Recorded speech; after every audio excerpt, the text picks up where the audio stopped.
रात के अंधेरे में घुसपैठियों ने हमारी पीठ में छुरा भोंका है। हम तब तक चैन से नहीं बैठेंगे जब तक हम अपनी सरजमीन की एक एक इंच से उन घुसपैठियों को खदेड़ न दें। यह लफ्ज दर लफ्ज उस प्रधानमंत्री का बयान है जिसने एक पत्रकार को कारगिल के युद्ध के समय पाकिस्तान पर पूछे गए सवाल के जवाब में दिया था। जी हाँ दोस्तों, वह प्रधानमंत्री थे अटल बिहारी वाजपेयी और वह पत्रकार 18 साल का राहुल कंवल। दोस्तों, सर्वप्रिय वह शब्द है जिसकी महत्ता और प्रभाव को जीवंत रखने वाले लोगों की बात की जाए तो ऐसे बहुत ही कम लोग हैं जिनके शब्द उनके विरोधियों को भी सुनने के लिए बाध्य कर देते हैं। और छवि तो इतनी विराट कि उनकी मौजूदगी ही बहुत लोगों को प्रभावित करने के लिए पर्याप्त है। अटल जी में इन सभी गुणों का संयोजन था। आज 16 अगस्त वाजपेयी जी की स्मृति, उनकी पुण्यतिथि है और देश के प्रधानमंत्री, उपराष्ट्रपति, राष्ट्रपति सभी ने उसकी स्मृति स्थल पर अपनी श्रद्धांजलि अर्पित की है। राष्ट्रवाद, कर्मनिष्ठा और ईमानदारी के कारण ही वे अपने विरोधियों के बीच भी सम्मान पाते थे और यही कारण है कि जो उन्हें न केवल देश बल्कि विश्व के पटल पर भी एक सच्चे राजनेता के रूप में स्वीकार्यता प्रदान करता है। वाजपेयी जी का प्रखर राष्ट्रवाद किसी से भी नहीं छुपा था। इसीलिए उन्होंने 1970 में मोरारजी देसाई की सरकार में विदेश मंत्री रहते हुए यूएन में विशुद्ध हिंदी में जो भाषण दिया था, उससे उन्होंने देश का मान कई गुना बढ़ाया और साथ ही साथ उन्होंने सबको सम्मोहित भी कर दिया। आइए सुनते हैं उनका यह उद्बोधन। की ओर से राष्ट्र संघ के लिए शुभकामनाओं का संदेश लाया हूं। महासभा के इस 32वें अधिवेशन के अवसर पर मैं राष्ट्र संघ में भारत की दृढ़ आस्था को पुनः व्यक्त करना चाहता हूं। जनता सरकार को शासन की बागडोर संभाले केवल 6 मास हुए, फिर भी इतने अल्प समय में हमारी उपलब्धियां उल्लेखनीय हैं।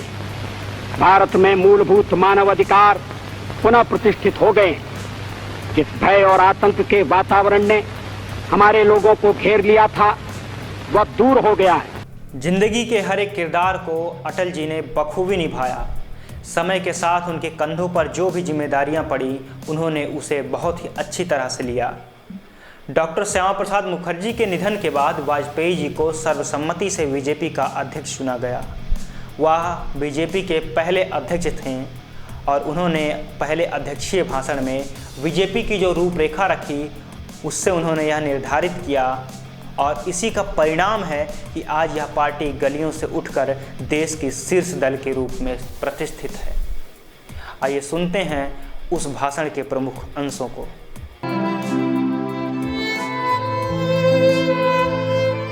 भारतीय लोकतंत्र के प्राण 65 करोड़ लोगों की समानता की उत्कट आकांक्षा और शोषण की स्थितियों से मुक्ति की तीव्र आतुरता में बसते हैं। लोकतंत्र से खिलवाड़ करना चाहते हैं, उन्हें इतिहास लोक चेतना की तूफानी धारा में बहा कर ले जाएगा। आवश्यकता इस बात की गणतंत्र की रक्षा और नैतिक मूल्यों की पुनर्स्थापना के संघर्ष में। दोस्तों, लगातार 40 सालों तक विपक्ष में रहकर जमीनी मुद्दों के दम पर 1996 में मात्र 13 दिनों के लिए अटल जी सत्ता में आए। वाजपेयी जी ने अपने उस राष्ट्रवादी भाषण के कारण इतिहास के पन्नों में अमर हो गए। आइए देखते हैं उसकी एक झलक। देश में ध्रुवीकरण नहीं होना चाहिए, न सांप्रदायिक आधार पर, न जातीय आधार पर, न राजनीति ऐसे 2 खेमों में बंटनी चाहिए कि जिनमें संवाद न हो, जिनमें चर्चा न हो। देश आज संकटों से घिरा है और ये संकट हमने पैदा नहीं किए। जब जब कभी आवश्यकता पड़ी, संकटों के निराकरण में हमने उस समय की सरकार की मदद की है। उस समय के प्रधान भारत ने 1974 में भले ही परमाणु परीक्षण कर लिया था, पर 1958 में जब अटल जी दोबारा सत्ता में आए तो उन्होंने अनेक अंतर्राष्ट्रीय दबाव के बावजूद डॉक्टर APJ अब्दुल कलाम और डॉक्टर आर चिदम्बरम की अगुवाई में ऑपरेशन शक्ति का सफल परीक्षण किया पोखरण की धरती पर। पोखरण की धरती पर परमाणु प्रयोग करके उन्होंने यह घोषणा कर दी कि भारत देश की रक्षा के लिए अंतर्राष्ट्रीय के दबाव कतई नहीं करेगा। पोखरण की धरती पर परमाणु प्रयोग करने के बाद उन्होंने यह घोषणा कर दी कि भारत देश की रक्षा के लिए अंतर्राष्ट्रीय दबाव की परवाह कभी भी नहीं करेगा। आइए सुनते हैं इस मौके पर अटल जी के संकल्प की घोषणा को। Today at 15:45 hours, India conducted 3 underground nuclear tests in the Pokhran range. These tests conducted today were with a fission device, a low yield device and a thermonuclear device. साल 1999 में अटल जी ने पाकिस्तान से द्विपक्षीय बातचीत करने और आपसी भाईचारे को बढ़ाने के लिए पाकिस्तान का दौरा किया। वे लाहौर बस से गए।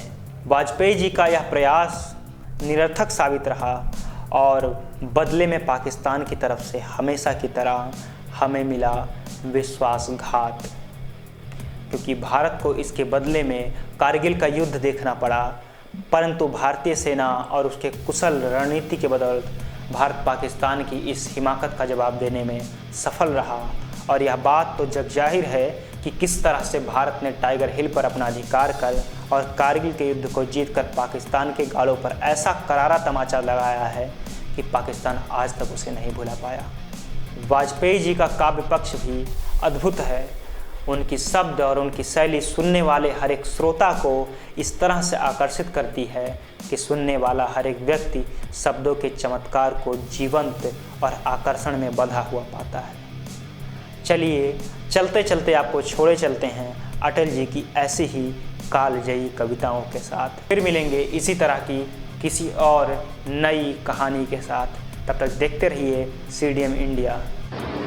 एक नहीं दो नहीं करो 20 समझौते जो पाकिस्तान से कहा गया है। एक नहीं दो नहीं करो 20 समझौते पर स्वतंत्र भारत का मस्तक नहीं झुकेगा।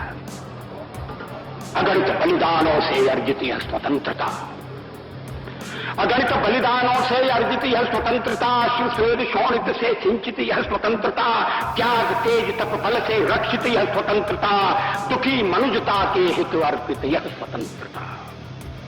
इसे मिटाने की साजिश करने वालों से कह दो चिनगारी का खेल बुरा होता है। इसे मिटाने की साजिश करने वालों से कह दो चिनगारी का खेल बुरा होता है। औरों के घर आग लगाने का जो सपना वह अपने ही घर में सदा खड़ा हो। अपने ही हाथों तुम अपनी कब्र न खोदो, अपने ही हाथों तुम अपनी कब्र न खोदो, अपने पैरों आप कुल्हाड़ी नहीं चलाओ। ओ नादान पड़ोसी अपनी आंखें खोलो, आजादी अनमोल न इसका मोल लगाओ। पर तुम क्या जानो आजादी क्या होती है, पर तुम क्या जानो आजादी क्या होती है। तुम्हें मुफ्त में मिली न कीमत गई चुकाई। अंग्रेजों के बल पर 2 टुकड़े पाए हैं, मां को खंडित करते तुमको लाज लाज। अमेरिकी शस्त्रों से अपनी आजादी को दुनिया में कायम रख लोगे यह मत समझो। अमेरिकी शस्त्रों से अपनी आजादी को दुनिया में कायम रख लोगे यह मत समझो। 10-20 अरब डॉलर लेकर आने वाली बर्बादी से तुम बच लोगे यह मत समझो। धमकी जिहाद के नारों से हथियारों से कश्मीर कभी हथियार लोगे यह मत समझो। हमलों से अत्याचारों से संहारों से भारत का शीश झुका लोगे यह मत समझो। अमेरिकी शस्त्रों से अपनी आजादी को दुनिया में कायम रख लोगे ये मत समझो। 10-20 अरब डॉलर लेकर आने वाली बर्बादी से तुम बच लोगे ये मत समझो। धमकी जिहाद के नारों से अत्याचारों से, धमकी जिहाद के नारों से हथियारों से कश्मीर कभी हथियार लोगे ये मत समझो। हमलों से अत्याचारों से संहारों से भारत का शीश झुका लोगे ये मत समझो। जब तक गंगा की धार जब तक गंगा की धार, सिंधु में ज्वार, अग्नि में जलन, सूर्य में तपन शेष, स्वातंत्र समर की वेदी पर अर्पित होंगे अगणित जीवन यौवन अशेष।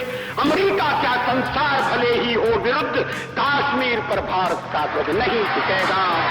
एक नहीं दो नहीं, एक नहीं दो नहीं करो 20 समझौते, पर स्वतंत्र भारत का निश्चय नहीं रुकेगा।